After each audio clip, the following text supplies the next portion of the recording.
I'm feeling a bit old-fashioned, and I want to hide behind this lectern because I heard yesterday was an amazing day, and already this morning the three speakers have given us so much to think about. So for me, Frank even suggested I didn't know what I was going to say 24 hours ago, and I think it's changed in the last 2 hours. I'm going to try to stick to some of the questions you asked me. But first, I'm the General Secretary of the ITF. Very impressed with one of our new affiliates and their metal bot. Maybe we could explore that in the regions. Ronnie? So for us, the reality is, I'll start with the obvious. Workers don't like change. And AI is one of those things that's perhaps the most terrifying. So congratulations, genuine congratulations, to demystify it as one of our big challenges. We sit in a lot of privileged rooms and we hear a lot of conversations. So first, Frank, congratulations on bringing this all together and challenging us all. Can you not hear me? Normally very loud. I thought I'd be a bit more sophisticated. Such a nice environment. Okay? Thank you, sir. No, thank you. So Frank, leadership.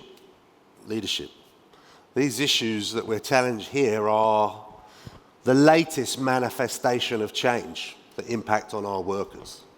And bringing experts, academics, practical people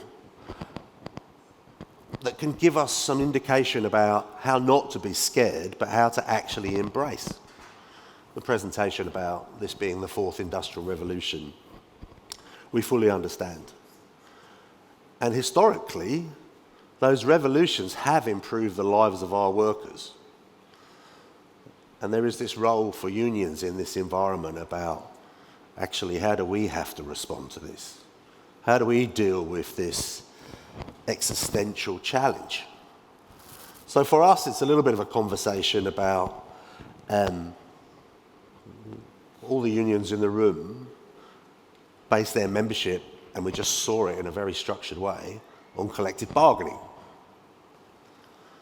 Now, there's new technology coming. We had some conversations yesterday, I know, about algorithmic platform employment, which we naturally loathe. But the reality is, it doesn't have to be totally insurmountable. It comes back to us. Now, the reality is, and I get the privilege to go to lots of places, and Davos this year was all AI. So I also feel, as with all the technology we've confronted, and the ITF's been quite sharp on being at the front of the process, a lot of it is about selling things to people. But there is also an opportunity for us to explore what can happen. And that last example, I'm sitting there, I was moaning to Frank last night about some of our internal mechanisms and how many mundane, boring tasks our own workers do, where with better training, so understanding AI, but also they could be spending much more time servicing the members, visiting the workplace, and you'll have a new set of data soon about what are the key challenges, and that'll start filling in the collective bargaining demands. Because once you have a data set, and Tim, if you're the brain behind it, massive congratulations. So for us, we have to find a way to engage. First level, at the moment, in the ITF, we don't see, unless it's brand new transport systems, artificial truck drivers. In fact, we're still very keen to find more truck drivers. The conversations that are confronted by public transport, getting people into our society. Belgium has some of the best models of bringing migrant people into those sectors, educating them about Belgian culture, collective bargaining, and that's power for unions. So we need to look at how do we do this in all the languages. ITF right now is reviewing all of our languages because we represent 16 million, over 700 unions, and language is key. And so there's opportunities now that we never had before, to be able to communicate in languages to make our global movement even more powerful. So for us, AI is a very, very serious challenge. But even today, we've seen things yesterday, report back from the team, that actually could change the way we communicate, not just to Belgian unions. We have our friend Dan from Africa. I worry about the accelerated labour change and what that means for other regions. A lot of the conversation so far, Belgium is a very mature hub of very well qualified people, multilingual. What we're very nervous about with technology is what happens to our friends in the regions. Jobs, I was in Sri Lanka where they're building an automated port with Chinese money. So we can see all these elements, you saw it in the first presentation from Terry, that certain things will be bypassed, and we need to make sure what the unions do about that. So I think that's the point. Unions never back down. We evolve, we change. We have very good things. We know how to organise. ITF is the only global union that has a cross-border collective bargaining agreement for the seafarers of the world. Very, very, very international industry. But we responded to the changing nature of shipping over the last 30, 40 years, and now we have more power in that sector when it comes to regulation. So we can go to the International Maritime Organization and we can stand toe-to-toe with the world ship owners. We can talk a little bit about government and their lack of power and their slowness to respond. But if we know what we're lobbying for, we can build allies and we can deliver legislation. So the reality for us is, I think yesterday Baker touched on Uber, was a little bit controversial, not just in Australia or the UK. I believe it was a little bit controversial in Belgium as well. But what we achieved with Uber was an opportunity to get collective bargaining and a voice for your workers. I know people are working very hard to get the numbers up, but it is a reality that we've been able to deliver. Belgium, Australia, Uganda, Canada, Spain. They even have some hope there might be some Italian development soon. So the question is, how or why did they engage with us? Well, the ITF is the voice for transport workers. I think we could also say they needed a bit of a reputation improvement. And the best way to do that is to have a union agreement with reputable democratic unions. So in other sectors, Microsoft, there's a CBA with the communication workers in the US, machinists, which are probably a good friend of the metal workers, but also members of the ITF, have an agreement with Apple. Google in Korea with the KCTU, and yes, our Italian friends were also able to organise Amazon in the logistics chain. So it is possible for us to build voices. That's why this session, I hope I'm not taking too much away from Frank's summary, but there are key issues. So what will our collective agreements look like in an artificial intelligent world? They probably will look a little bit different. You know, as unions, we're always demanding from employers transparency, transparency, transparency. And when we have all of our records digitally held somewhere, easy to be read by our members, we're delivering to them as well, which to us strengthens the diplomatic, democratic power of unions. But we still will be bargaining for the value of hours, whether the hours are in a workplace or if they're somewhere else. That we will still be bargaining for hours. Those fundamental issues, wages, working hours in transport. Unfortunately, we talk a lot about occupational health and safety. We will still be lobbying government to make sure our workplaces are safe. And Baker just educated me this morning about hallucinations. I thought that was from other chemical compounds, but the reality is that's a word that impacts on artificial intelligence when it makes its own assumptions. So that, to me, has to have an international standard about where you get your data from. And it was very good to hear from Tim that they were very careful on the source of data.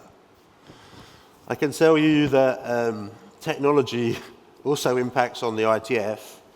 When we came out strongly in support of Ukraine, the Russians put us on no longer a friend of the Russian nation, which means we lost all of our Russian unions, which wasn't good.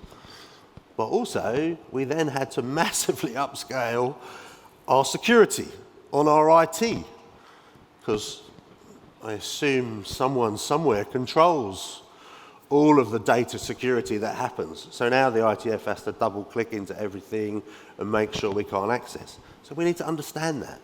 We understand that when it comes to safety of our workers. Algorithmic transparency. What is going into those data sets? And how do we have a say? We heard a very good explanation about human bias versus AI bias. But it is critical that the data that goes into the database has a degree of verification, ensuring it doesn't discriminate against other regions, doesn't discriminate against women.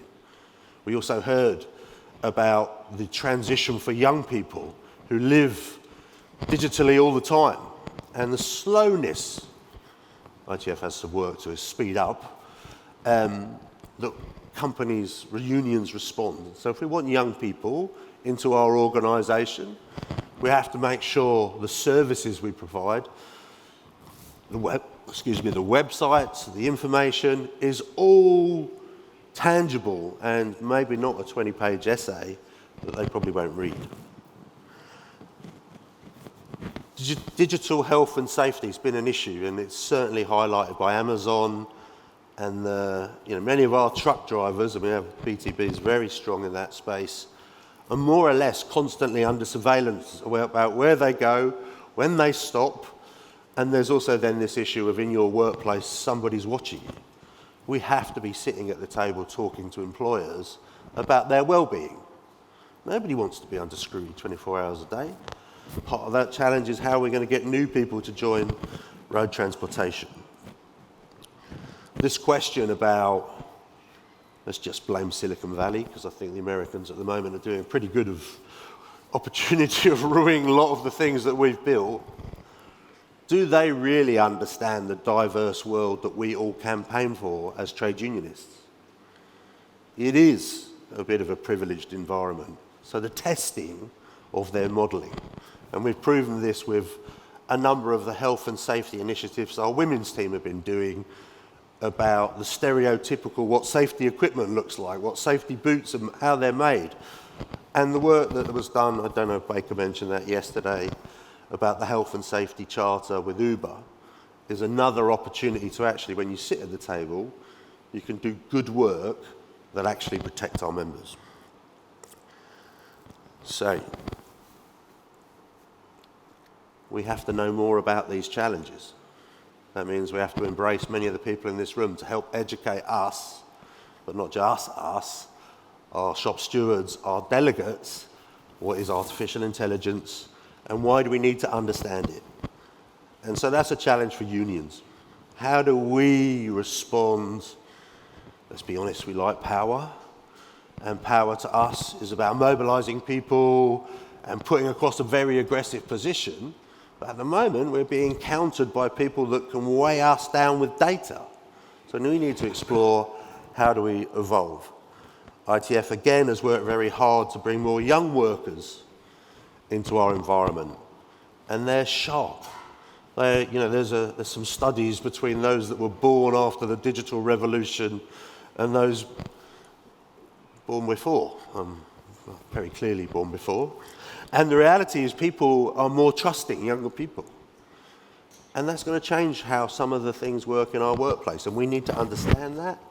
And I think initiatives like this about bringing the best of the minds together and building a global network, making sure all of our friends around the world are not disadvantaged that the mistakes or things we learn, or whether it's the metal bot or new things like that, can help all of our unions. I think we should recognise we have something the data system builders don't have. We have people. We have workers. We have a history of trust. I don't know about you, but every time I fill in a satisfaction survey, I think about the person whose salary seems to depend on that. So do I really tell the truth? Probably not always, but don't quote me if the media's in the room. But the reality is I always give the people a high score because my assumption, their pay and their bonuses, in fact they tell you that, is dependent on it. So we need to make sure our connection with our members is super strong and that we're the ones educating them about AI and other new technologies, and we're making sure that they understand the risk, but perhaps the most difficult bit for us is that we're putting forward the solutions. That's why meetings like yesterday and today are so critical. A fairer digital future was the question. So it starts with us. Technology, as we've heard it yesterday, today, technology is changing quicker than our legislators can react. And if you sit in some of the rooms I sit in, I'm not sure they have the skills to react at the speed they should. And the multinationals and the big technology companies are controlling this space, not just by their advocacy, but also their ability to lobby. So what do we have to do? We have to be proactive, not reactive. We have to be bold, not bureaucratic. There is many opportunities in this for us to change the way we've worked.